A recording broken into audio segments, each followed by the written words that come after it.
Tuesday. No land, only sky and dirty water. To Sean, his head buried in Spot's fur. He's crying full out, sobbing like the world has ended and Noah hasn't landed his ark. I want to sit and cry too, but it's almost dawn, and I think when there's light, someone will surely find us. I also think, still dark, I've got to make sure Tashawn doesn't fall off the roof into the water. I feel tired, sad. Even though I expect to see her as a ghost, I know I'll still miss the flesh and blood Mama Yaya. The warm hands, her making breakfast, and me resting my head upon her shoulder. I'll miss talking to her, listening to her stories. Tashawn lifts his head and wipes his eyes. He looks far off. For a minute, I think he's going to be his quiet old self and pretend to disappear. Then he says softly, "Fortitude. Strength to endure." That's right. We're going to show fortitude. Tashawn and I scoot closer, our arms and legs touching. I put my arms around him. He puts his arms around me. Neither of us moves. I know we are both thinking, murmuring in our minds over and over again, fortitude, fortitude, fortitude. Sunrise. As far as my eye can see, there is water. The Mississippi is brown, filled with leaves, branches, and pieces of folks' lives. I see a plastic three-wheeler tangled in algae. I see a picture frame with a gap-toothed boy smiling in black and white. I see a red car, a Ford, floating. Overhead, I hear a helicopter. It sounds like a lawnmower in the sky. Me and Tashawn start yelling, waving our hands. "Here! Over here!" The helicopter doesn't seem to see us. It keeps flying south, its big bird wings circling and the roar of its engine getting softer. Tashawn is cursing now. I haven't the heart to say, "Watch your mouth." I'm positive the copter man saw us. How come he didn't stop? Lift us in the air with a rope? I start trembling and look around my neighborhood. The horizon is like none I've seen before. Just tips of houses, tops or halves of trees, lampposts hacked off by water, rooftops, some flat, some angular, most empty. Far left, I see a man and woman sitting on a roof, their feet in the water. 2 blocks east, I see what I think is an entire family. 5, 6 people, all different sizes, waving white sheets. I hear them screaming, calling for help. Where are the others? At the Superdome? Safe in Baton Rouge? Tashawn says softly, "At least we made it out of the attic, didn't we, Lanisha?" I look at Tashawn. I should have known better. Should have known that there was more to see about Tashawn than he ever let show. He's a butterfly, too. "Yes, we did," I say. "We made it out." No one is coming. All day and all night we waited. Spot panted, slept. Tashawn swatted at mosquitoes, and his feet turned itchy red after he left them in the water to cool off. We are both sunburned. Funny, I didn't think black folks sunburn, but all day in the sun, no shade, has made me and Tashawn red-faced. My cheeks and shoulders hurt like someone touched them with a hot iron. I keep focused on the horizon. Above it, I search for helicopters. Below it, I search for signs of my neighbors. I used to think the Mississippi was beautiful. Not anymore. Up close, it is filled with garbage, clothes and furniture, ugly catfish and eels. My lips are cracked. I'm hungry, thirsty, tired. I tell Tashawn 100 different Bible stories, all about hope. I tell him about Moses, David and Goliath, and Noah's Ark. "Someone's coming," I insist. "People know we're here." But I feel Spot, if he could talk, would say, "That's a lie," then blink his big brown eyes. The moon is high. Tashawn is feverish and asleep. His legs, up to his knees, are bright red. His face is peeling. I haven't seen any ghosts either. Are they scared?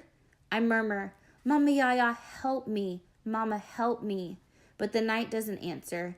Nothing shimmers. There's no message from another world. Day 2 since the flood. Day 3 since the hurricane. No one has come to our rescue. There's no TV, no radio, no news from anywhere. The family that has been hollering for help is quiet now. I can't make the Mississippi disappear.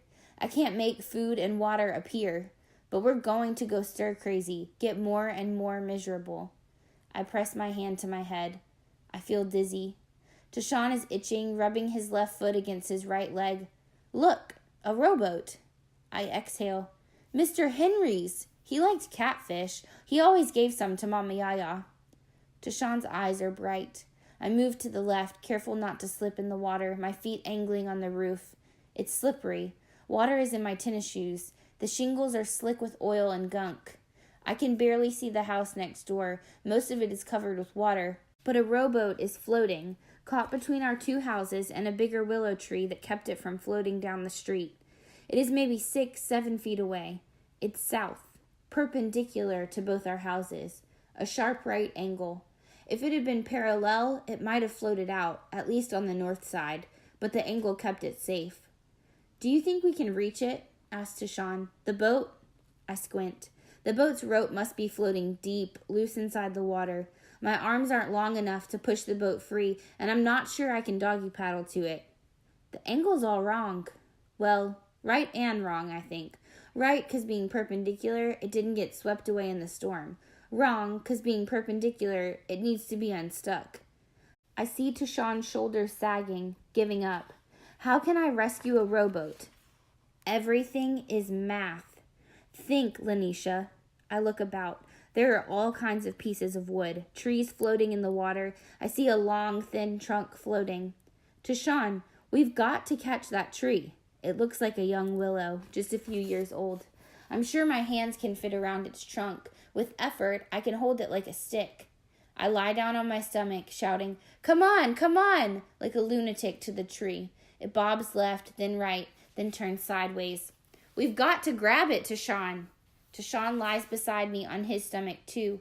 We flap our hands in the water, trying to make it draw near, trying to create another current in the muddy tide.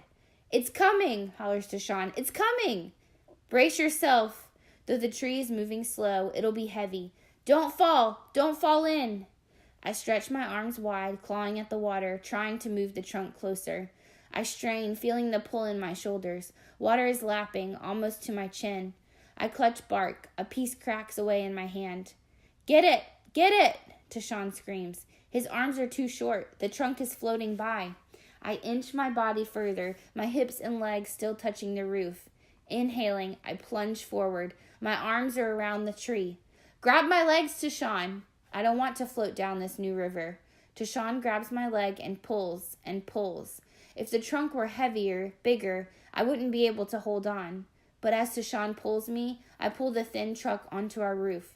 Like a seesaw, the triangle of the roof keeps it balanced straight. Now what? We've got to knock the boat free. Tashawn looks at me, his eyes wide. I start laughing, can't stop. Tashawn starts laughing too. It's like playing pool. See, the boat is stuck. If we can knock it free, it'll float right past us. How do you know?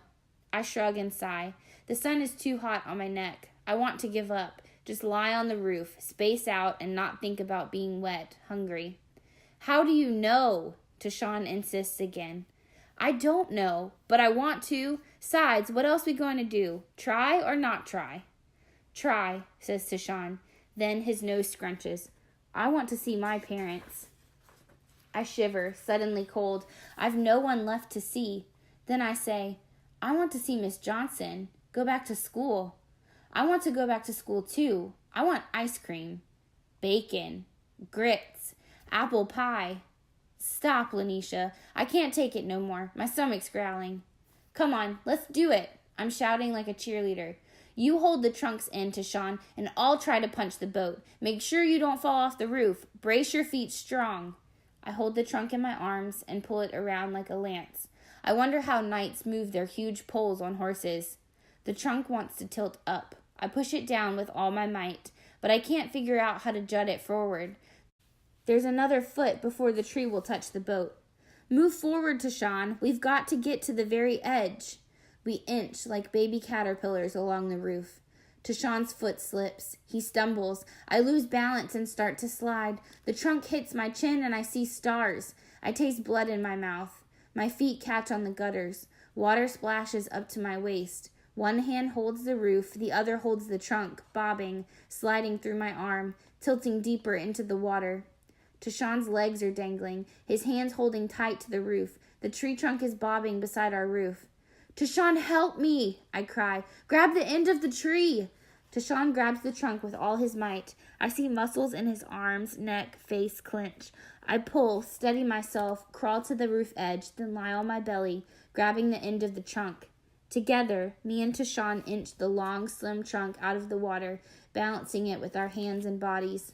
I think, thank goodness, the tree trunk isn't bigger.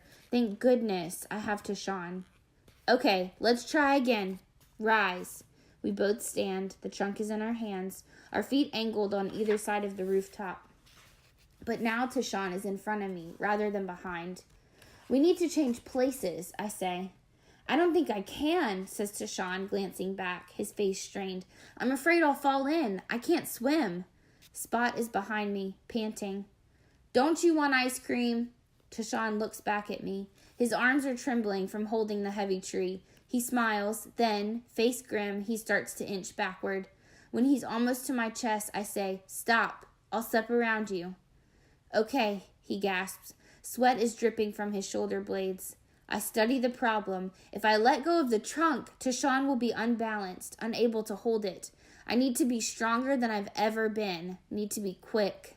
Tashawn, I'm going to let go one hand. Throw it around you and catch the trunk. You'll need to keep still. Let me circle around you, okay? Okay? Tashawn, quiet, nods. I'll count to 3. Okay. 1, 2, 3.